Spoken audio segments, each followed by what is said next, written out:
I mean, thanks.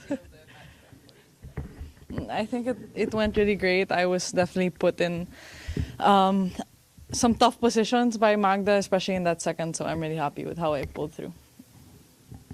Obviously, in the fourth round back here in Miami, and you'll get to face Karolina Mukova, I believe, for the first time. Just what are your thoughts on, playing her? She won in Doha a month ago. Just, your initial thoughts on playing her. Yeah, I'm really excited. I haven't thought about it much. I haven't had time to think about it much, but she's obviously a great player and is doing really well. A couple of years back, I watched one of her finals, and I was really impressed. So to be put in a position to compete against her is a real privilege and going to be a test for sure. And talking about the match today, I wanted to ask specifically about the second set tiebreak. I know you were up initially in the second set, and then she got it back on serve. Just kind of what was your mindset going into that, tiebreak tonight? I think I just told myself to be brave.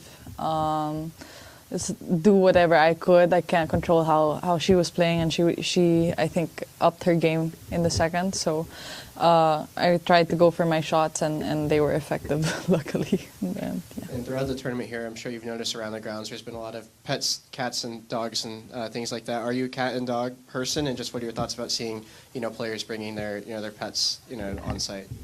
I personally have never really had like a big pet. But no, I think it's great for the players to have those kind of companions. I guess at the end of the day, they're an addition to the team, and the season is long. So for them to be able to have that, I guess, additional team member is great. I don't see myself doing that anytime soon, but yeah, it brings a good vibe as long as they don't bite. And then just the theme of the first week of Miami has been a lot of rain, and obviously it's very sunny now, but there's been a lot of delays and matches pushed back. Maybe didn't affect you as much, but kind of when that's kind of happening, kind of how does that affect you in any way? And maybe when there's a long delay, kind of what's your strategy of handling, when you're going off court and coming back on? You mean during matches, or? Yeah, I guess during a specific match, hypothetically, you're on court, you go off, and then have to come back on. What are you doing in that time when you leave? It really depends. I think you have to stay warm first, and then you need to see how the weather goes, because it's always very unpredictable. But nobody knows what's going to happen, right? We can't tell the future, so we do our best to handle with what we can. Also depends what time of day it is, if we've eaten, but I think generally we just try to stay warm, always be alert and on our feet, so yeah.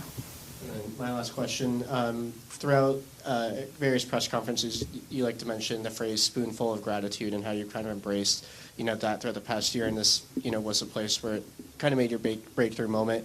Just kind of when you mention that phrase, where does that gratitude come from? I think the fact I recognize that I'm also blessed to be living my life, or the life that I live. Of course, I've earned it. I've definitely earned it. I've put in the work.